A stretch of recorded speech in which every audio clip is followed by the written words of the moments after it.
At a 35% unemployment rate, I say black people should be able to negotiate a salary lower than the federal minimum wage. Thank you for tuning into the Shikama Live Show. Today's topic is, do you really know about the minimum wage? I think whatever. People don't do math. So here's an even worse scenario. Working for less than minimum wage.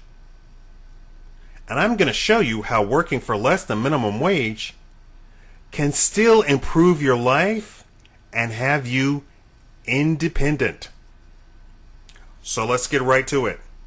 40 hours a week at $7 an hour, that's less than the federal minimum wage, is $1,120 a month.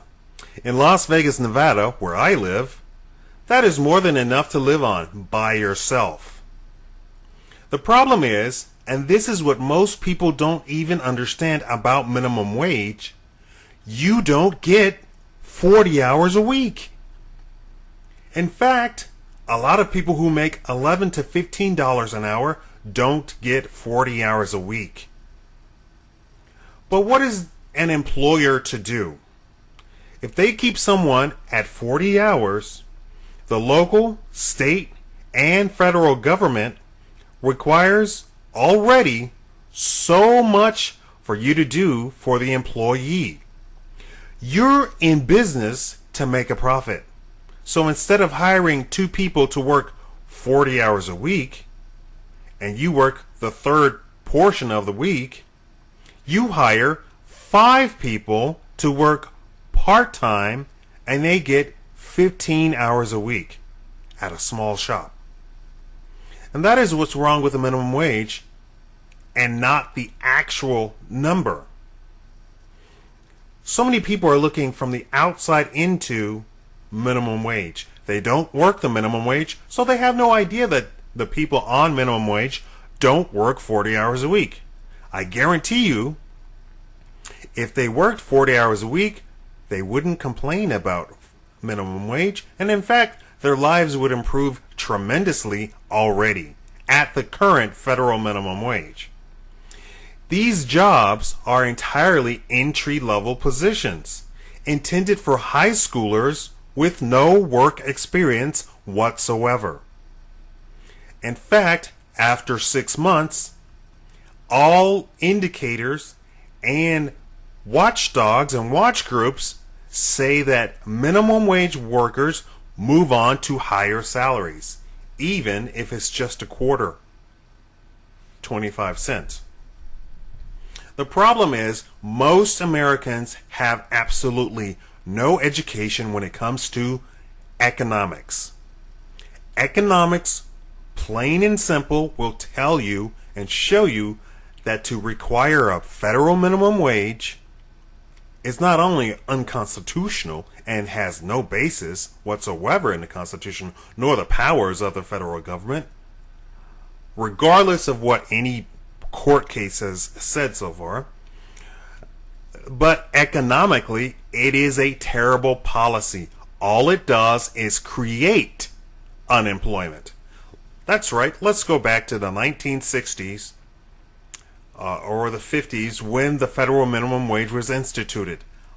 Immediately, black teenage employment went from 60% down to a staggering and astounding 15% unemployment. Yes, that's right, ladies and gentlemen. The federal minimum wage completely unemployed over 75% of the working black teen population in the United States of America. That's the demographic that they were tracking.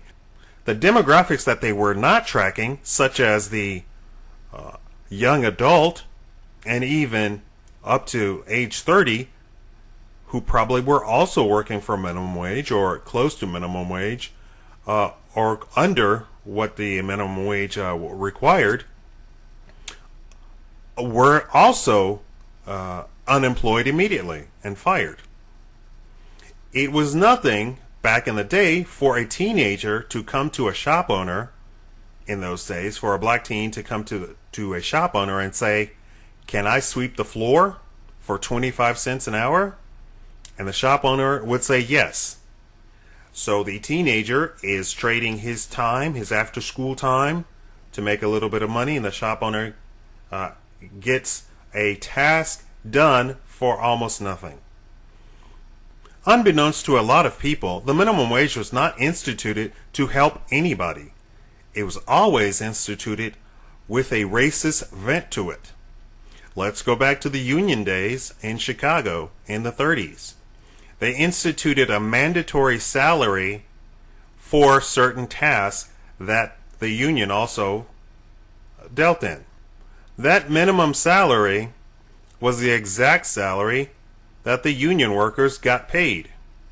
So, the black migrants from the South who came up and negotiated a wage lower than the minimum salary, who had almost single-handedly ousted the union workers, were immediately expelled.